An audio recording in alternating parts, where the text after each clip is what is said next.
Drogba, il va y aller. Drogba, Drogba, Il va y aller. Drogba, Il va y aller. et but, Il va y aller. bien vu Jean-Michel, but de Il va y Drogba. aller.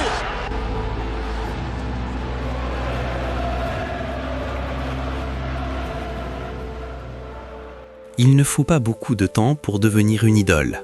Pour Didier Drogba, il a suffi d'un peu moins d'un an, lors de la saison 2003-2004, pour entrer dans le livre d'or des attaquants de l'Olympique de Marseille. Fraîchement arrivé des Côtes d'Armor, l'Ivoirien réalise une saison individuelle pleine qui lui ouvrira les portes de l'Angleterre. Aujourd'hui, on parle de Tito, de Deadly Drogba, un joueur hors norme pour une vidéo qui vous rendra forcément nostalgique.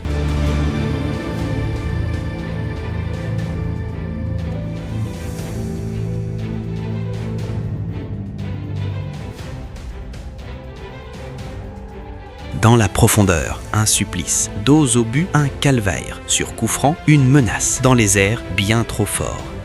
Les qualités offensives de Didier Drogba sont effrayantes, portées par son 1,88 m et ses 85 kg de muscles. Mais Tito, comme l'appelait sa maman, était surtout un merveilleux joueur de football, à l'aise techniquement et doté d'une lecture de jeu ultra complète. Pourtant, contrairement au crack précoce, Didier a pris son temps. Du Mans à Guingamp, il explose tardivement mais violemment, inscrivant 17 buts en une saison en Bretagne et attirant les convoitises de Lyon et Marseille. À la 79e minute, Didier Yves Drogba-Tebili rentre dans l'équipe du Mans et la minute suivante, il marque le deuxième but, 2-0 pour le Mans. Il va même réussir le doublé, ce joueur de 23 ans, 1,88 m pour 83 kg, en battant Casagrande 3-0. Sévère défaite de l'équipe de Saint-Étienne au Mans.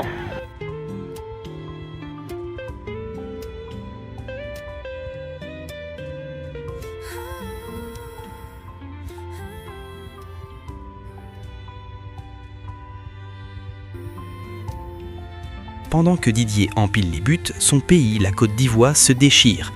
Depuis 2002, une guerre civile divise la nation entre le Nord et le Sud. En 2005, alors que les combats font rage, les éléphants se qualifient pour leur première Coupe du Monde grâce à un miracle contre le Cameroun. Le moment de grâce. Dans le vestiaire, entouré de ses coéquipiers, Drogba prend le micro. Il ne parle pas de tactique, il parle de paix. Ivoiriens, Ivoiriennes, du Nord et du Sud, du Centre à l'Ouest. Vous avez vu, on vous a prouvé aujourd'hui que toute la Côte d'Ivoire peut cohabiter, peut jouer ensemble pour un même objectif. Se qualifier pour le mondial. Vous nous avez promis que cette fête allait rassembler le peuple. Aujourd'hui, on vous demande, s'il vous plaît, on se met à genoux. Le seul pays de l'Afrique qui a toutes ces richesses ne peut pas sombrer dans la guerre comme ça. S'il vous plaît, déposez toutes les armes. Faites les élections, organisez les élections et tout ira du mieux. À genoux devant les caméras, il supplie « Ivoiriennes, Ivoiriens, du Nord, du Sud, du Centre, à l'Ouest, s'il vous plaît, déposez les armes, organisez des élections. » Cet appel historique marque un début de réconciliation nationale. En 2007, devenu Ballon d'Or africain, il utilise sa notoriété pour déplacer un match officiel contre Madagascar à Bouaké, le fief des rebelles. Œuvrer pour la paix en Côte d'Ivoire. Et à cette occasion, Monsieur le Président, je souhaiterais vous demander à aller présenter le Ballon d'Or à Bouaké. Stade qui n'avait pas vu l'équipe nationale depuis des années, devient le théâtre d'une liesse populaire incroyable.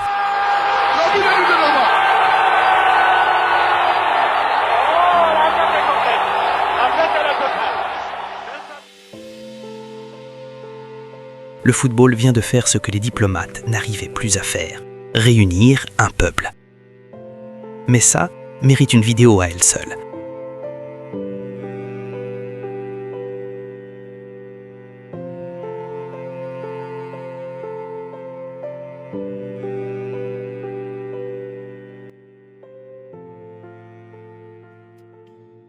Revenons sur la carrière du joueur. En 2003, il choisit de rejoindre l'Olympique de Marseille au feeling. Je suis quelqu'un qui marche beaucoup au feeling. Tu vois, et j'ai plus senti Marseille que Lyon. préférant le Vélodrome à Lyon. En une seule saison, il met toute la cité phocéenne dans sa poche en claquant 32 buts en 55 rencontres. On se souvient de ses buts exceptionnels, de sa frappe limpide, de son épopée en Coupe UEFA éliminant Liverpool, l'Inter de Milan et Newcastle. Didier a pris son temps pour éclore, mais à 25 ans, il explose tout, devenant le meilleur joueur de Ligue 1.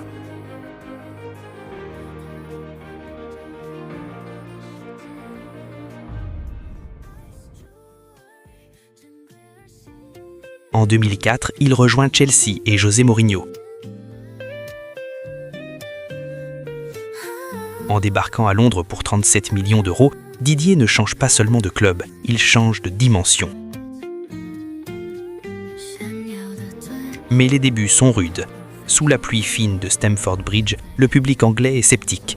On lui reproche de tomber trop facilement, on moque son prix, on questionne son efficacité. Didier doute. Il a même parfois la nostalgie de Marseille.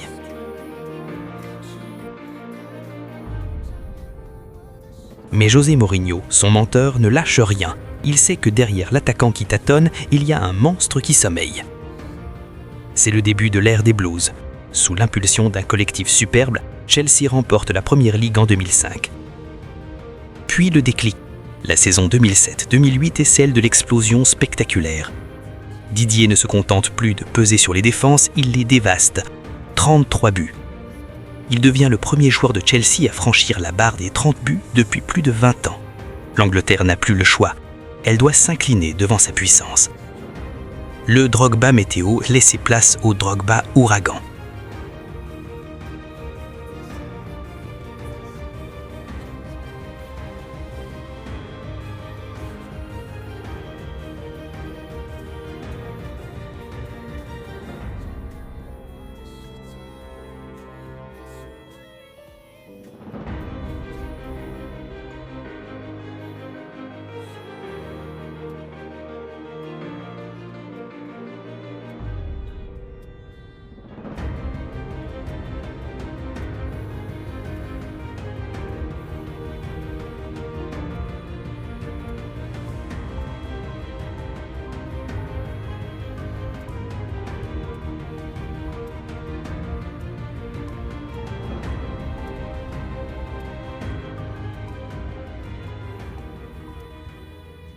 Pourtant, cette ascension va se heurter à des murs d'une cruauté rare, car être une légende à Chelsea, c'est aussi apprendre à saigner.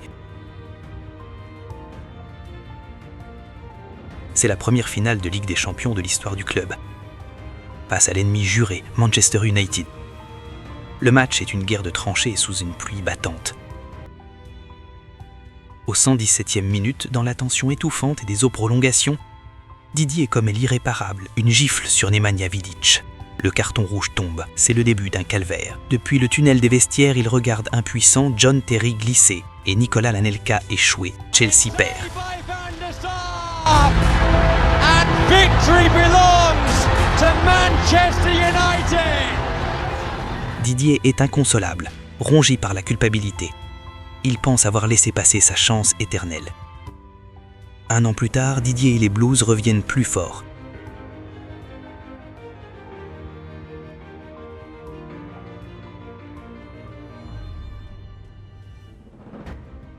They have Messi, Henry, Eto'o, Iniesta to score goals, but we have, I think, more players able to score, and our midfielders can score, our defenders can score, so the danger can come from every position. So we know that, and tomorrow we have to do everything to En demi-finale retour contre le grand Barça de Guardiola, Chelsea réalise le match parfait.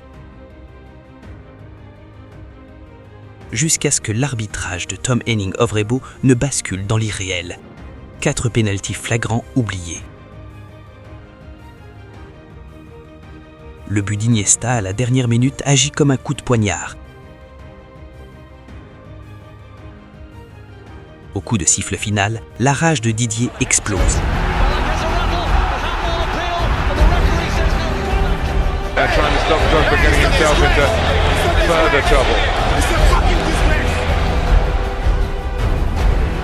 Face caméra, les yeux injectés de colère, il hurle au monde « It's a fucking disgrace ».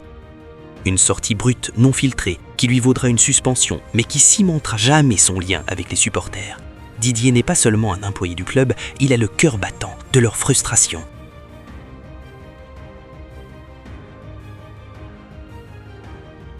Après les cicatrices de Moscou et l'injustice de 2009, l'horizon semble s'assombrir pour Didier. José Mourinho, son protecteur et mentor, est parti. À Chelsea, le vent tourne. Le club dépense une fortune pour recruter Fernando Torres, signalant à Didier que ses 30 ans passés commencent à peser. Relégué parfois sur le banc, critiqué pour son âge, l'Ivoirien voit son temps de jeu s'effriter et ses rêves de gloire européenne s'éloigner.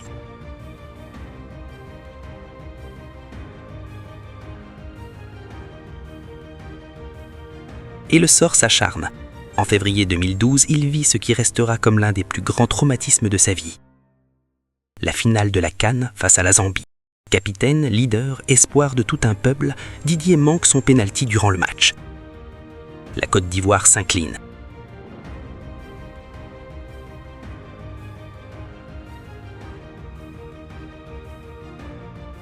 Il rentre à Londres le cœur en miettes, marqué par la tristesse et le poids d'une nation déçue. À ce moment-là, beaucoup pensent que Didier Drogba ne soulèvera plus jamais de trophée majeur. Mais Didier n'est pas un joueur ordinaire. Au milieu d'une saison de Chelsea chaotique où l'entraîneur András Villas-Boas est limoché, la vieille garde, Drogba, Lampard, Terry, Cech, décide de reprendre les clés du camion. Sous les ordres de Roberto Di Matteo, ils entament une marche héroïque. Ce n'est plus une équipe de football, c'est un commando. Ils renversent Napoli dans une ambiance électrique, ils résistent de manière quasi mystique face au Barça au Camp Nou.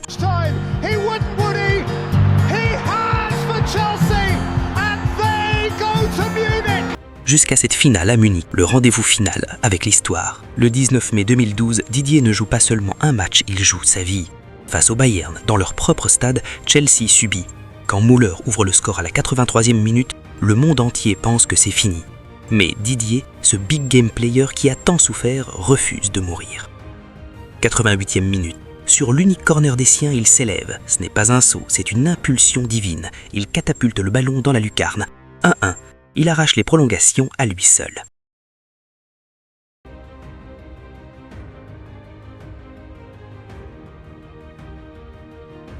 Et comme si le destin voulait tester sa force mentale jusqu'au bout, il provoque un pénalty en faveur du Bayern quelques minutes plus tard. Le fantôme de la CAN ressurgit. Mais cette fois, Cech arrête le tir. Le destin a choisi son camp.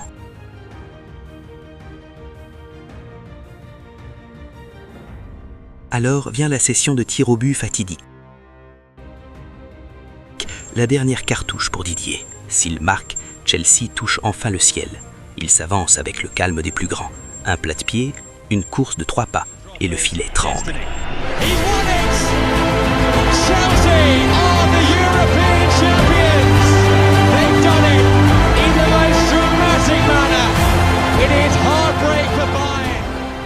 En un geste, Didier efface les larmes de Moscou, l'injustice de Vrebo et la douleur de la CAN. Il n'est plus seulement un attaquant de Chelsea, il est le héros éternel qui a porté tout un club et tout un peuple sur le toit de l'Europe.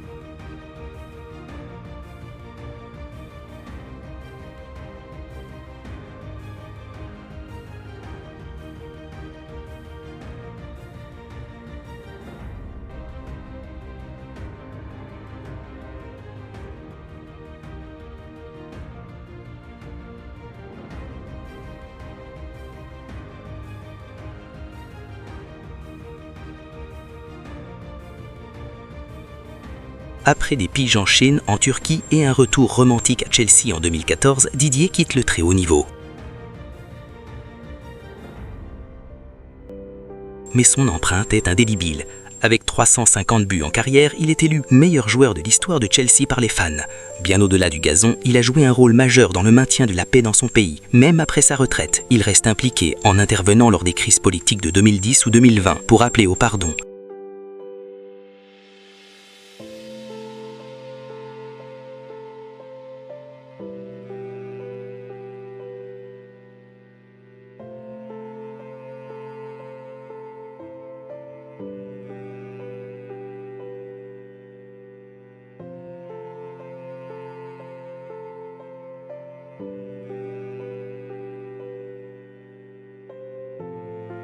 Aujourd'hui, sa reconversion vers les affaires publiques et sa candidature à la présidence de la Fédération ivoirienne de football montrent sa volonté de continuer à unir son pays autour des valeurs du sport. Pour résumer, Didier Drogba n'était pas seulement un attaquant avec des statistiques impressionnantes ou des muscles d'acier, il était l'homme des missions impossibles. À Marseille, il a été l'étincelle qui a rallumé la passion d'un peuple en une seule saison. À Chelsea, il est devenu le big game player, celui qui ne tremble jamais quand le monde entier regarde, offrant au club sa plus belle étoile au bout de la nuit munichoise. En Côte d'Ivoire, il a dépassé le cadre du sport pour devenir un rempart contre la guerre, utilisant sa voix là où les armes faisaient la loi.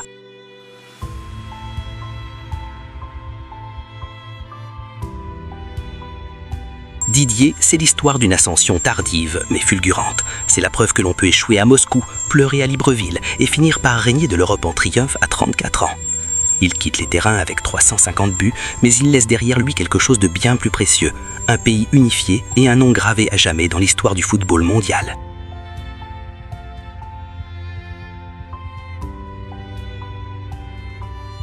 On ne retient pas de lui seulement ses trophées, mais sa capacité à nous faire croire que, tant que le coup de sifflet final n'a pas retenti, tout est encore possible. Didier a compris mieux que n'importe qui que le football est un jeu capable d'unir les gens. C'est ce que l'attaquant ivoirien savait finalement faire de mieux.